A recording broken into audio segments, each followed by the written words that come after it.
Hello सबैलाई मेरो ब्लगमा आमा हुनुहुन्छ। यहाँ चाहिँ म दुध र दही लगेर जाँदैछु तल्लो घरमा र अब चाहिँ जाँदैछु। हुन्छ हजुर के ल्याइहाल्नु अरे आमा? लस लस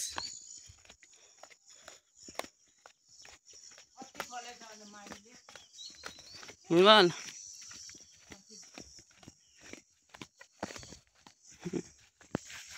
र हेर्न सक्नुहुन्छ तपाईहरुले।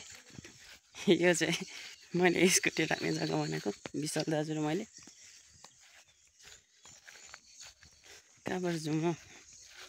बाटो यता अलि अप्ठ्यारो छ कि औडालो त्यो सर्टकट हो झर्ने।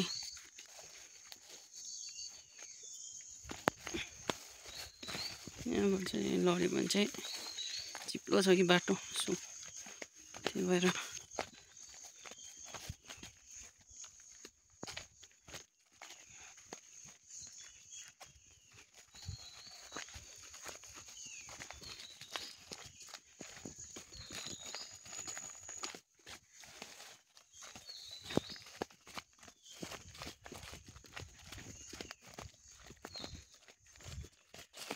रुख पनि भाँचिएछ अस्ति हावाले होला सायद।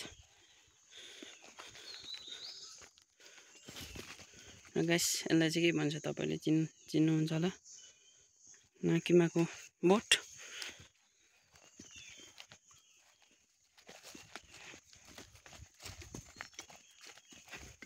बाटो चाहिँ अलिकति अप्ठ्यारो छ कि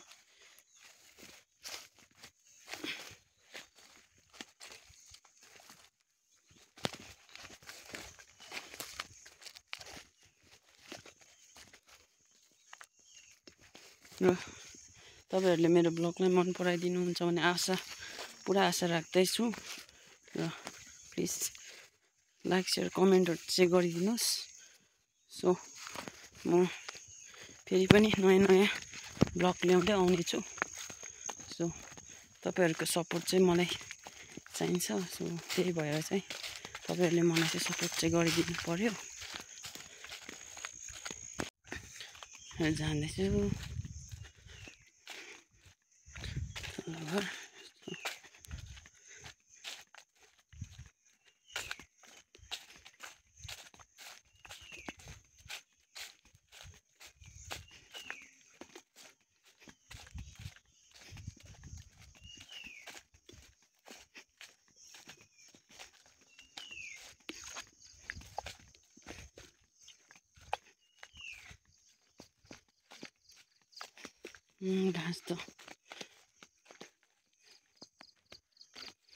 घाँस चुर्दैछु।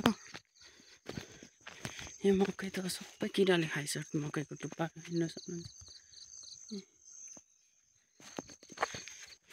फाइनली गाई घर पुग्न आँटे म।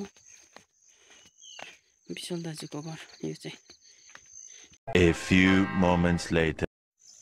र गाइस म चाहिँ भर्खर तल्लो घरमा फर्किसकेँ। सो हेर्न सक्नुहुन्छ तपाईहरुले आडु पनि पाएँ। दुध र दही पुर्याउँदै आएको छेमाकोमा। सो आरु पनि पाइहालेँ हो गाइस। अब यो आरुलाई चाहिँ लगेर टक्कै काटेर चाहिँ यसको बनाएर खानु पर्ने हुन्छ। सो र thank you for watching my blog. So